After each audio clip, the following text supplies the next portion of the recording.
Doom Eternal has just received a full named update that includes a brand new single-player combat arena called Graveyard, tons of additional content for the official mod support preview, and a wide variety of improvements and quality of life changes for the Doom Eternal launcher. Before we get into the details, I wanted to briefly mention that the back end of the Steam store page for Doom the Dark Ages has been going through some changes recently, suggesting that substantial news might be on the way. Members of the community have been able to determine that these updates relate to the game's pricing page and another unknown application that just appeared, although we currently aren't able to see the specific details since developers now have the ability to hide certain parts of the Steam database. One theory proposes that the hidden application is a digital deluxe edition of the game, and the pricing information was changed as a result of pre-orders being privately configured. If this is correct, then it likely means that id Software is in the process of preparing for a substantial marketing push, which would make sense considering how they've been silent for nearly 6 months and a few noteworthy events are coming up.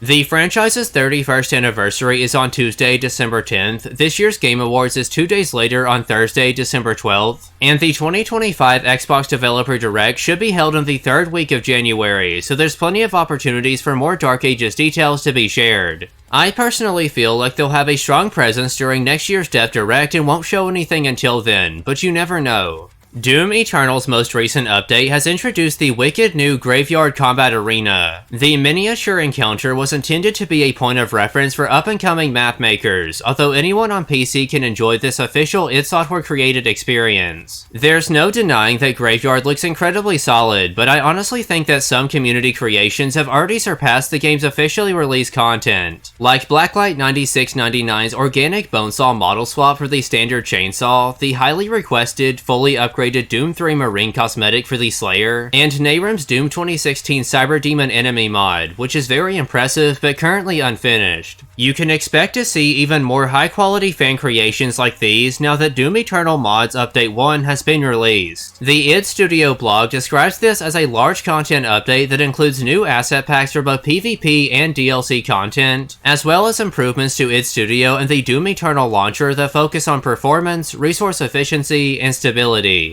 The highlights of Update 1 include the release of all remaining campaign and expansion assets alongside several battle mode packs, full audio support for custom music tracks, a more intuitive version of the mod packer, and Maps 101, a set of tutorials that demonstrate various aspects of level design like simple AI pathing and scale standards. Tons of UI changes, bug fixes, and quality of life improvements also came with this update, but they mostly apply to mod makers and avid mod users, so I'll be leaving a link to the release notes in the description for anyone that's interested. We have just received a new update on the soundtrack for Doom the Dark Ages, and 2 new enemy types have been discovered. Click on the video that's on screen now to learn more. Thank you all so much for watching today's video, I hope you enjoyed it. That's pretty much all that I have for now though, until next time.